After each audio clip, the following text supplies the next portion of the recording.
let's start off with introduce yourself. Sure. So I am Katie Horak, and I work with a firm called Architectural Resources Group.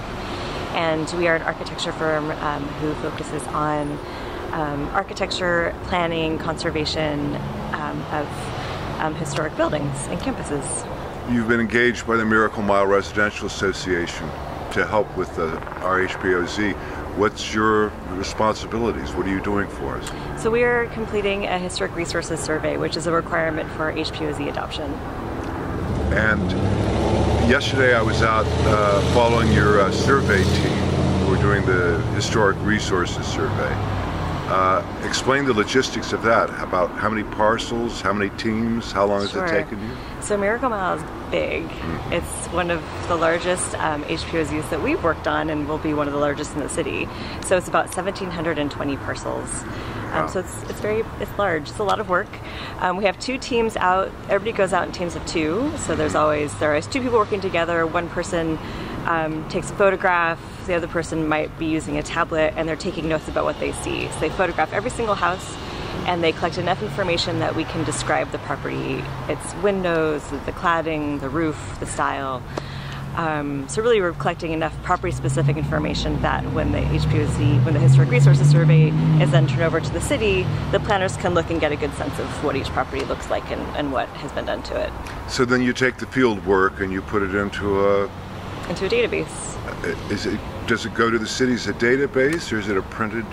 It goes in both versions. Okay. So the database can then be given to the city and they can view the data that way. We also print what's called a DPR form, and that stands for Department of Parks and Recreation form, and that's a state standardized form that we use for all surveys.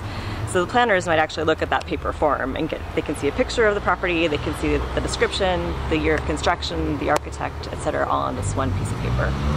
Do percentages matter when you're working on an HPOZ in terms of how much is original fabric and how much is altered? They do matter. You know, in order to be eligible as an HPOZ, the neighborhood should still convey its historic character.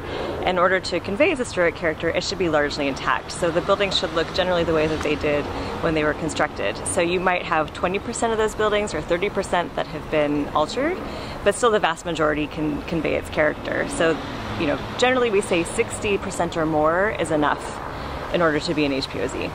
How's the Miracle Mile doing? It's looking pretty good. It's a very intact neighborhood. We're guessing it's going to be well over 70%, so it looks pretty good on our end. How does that compare to other HPOZs in LA? Oh, it's kind of right there in the mid-range and a little bit high on the, you know, some are very, very intact and some are pretty marginal. I would say it's sort of mid-range, a little bit better, maybe even than mid.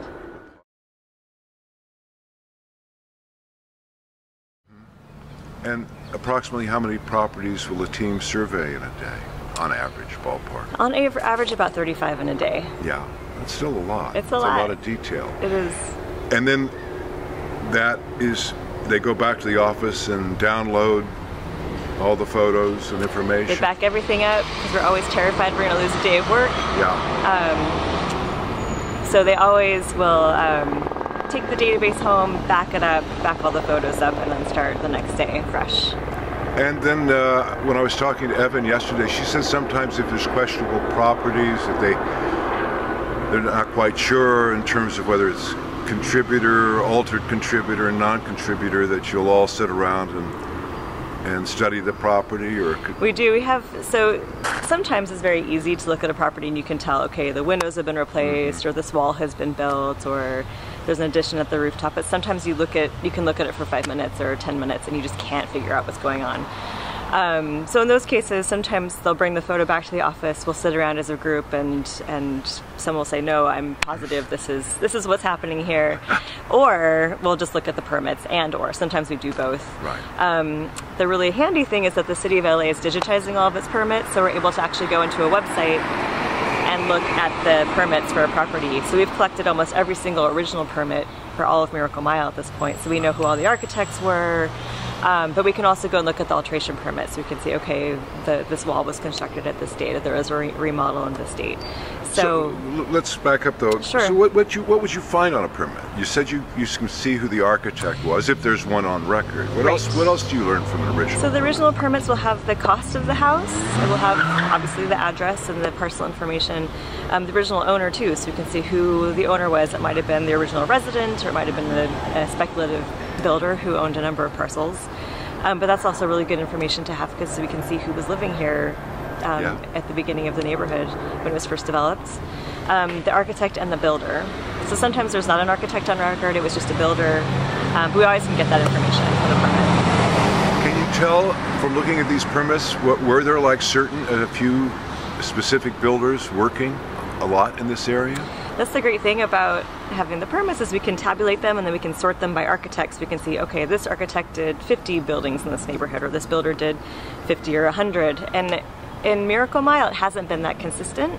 We've had a few architects who've done a dozen houses, but it was not the work of a single architect or even a handful of architects. We have probably hundreds of architects who worked in Miracle Mile throughout its development. And some really big names too. So we have a Paul Williams. We have, you do? We do. Great. Some Great. S. Charlie buildings. We have Robert Dara. Some very significant architects who are working in Los Angeles in 1920s and 30s are here. And this is information no one's really had before, because no one's pulled all the permits. So that's the process of discovery when you do a survey is really exciting for us, and it's exciting for the community to learn all of this about their neighborhood. I would imagine that some neighborhoods you did predominantly have one builder or one architect. You know, we've only done one, and that's Balboa Highlands, which is in Granada Hills. That was a Joseph Eichler development, so a single developer, single architect team, a handful of architects working together. But mostly in Los Angeles, it's a hodgepodge. So that even though they're working in the prevalent style of the day, you're still getting a lot of variety, because you have such diversity. And that's what makes the neighborhood so wonderful, is you have consistency. They're all built at generally the same time, and styles that were popular at that time, but they're all a little bit different. So that's what makes it interesting. One of the decisions we made was to seek HPOZ status for our multi-unit apartment buildings to help preserve our older rental stock. How common is that in an HPOZ? Not nearly as common. Most of the HPOZs are single-family neighborhoods, and that's something that people often don't think about when they think of Los Angeles building stock. They envision street after street of single-family residences, but Los Angeles actually has an incredible apartment stock, duplexes, triplexes, fourplexes, and small apartment buildings, and you have that here in Miracle Mile. There are just a handful of HPOZs I can think of that do have a mix of multifamily and single family in them. Is it more challenging for you to inventory or survey the multi-unit buildings? Not necessarily. No, it's kind of the same. We collect the same amount of information, so it's generally the same. When will this part of the work, the field survey, be done? So we are almost finished. I think we estimate that we're about 80% of the way through, so we'll be finished by the end of June. And then you compile the information. So then we compile the information, we review everything and make sure it looks consistent, and then we make sure that when it prints on the form, all the information is there.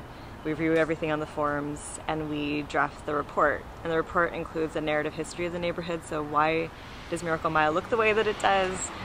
What's the history of this area, and then we make a recommendation of eligibility as an HPOZ. How long do you expect that part of the process That to take? part is probably several more months. Several more months. Alrighty, thank you, Katie. You're very welcome.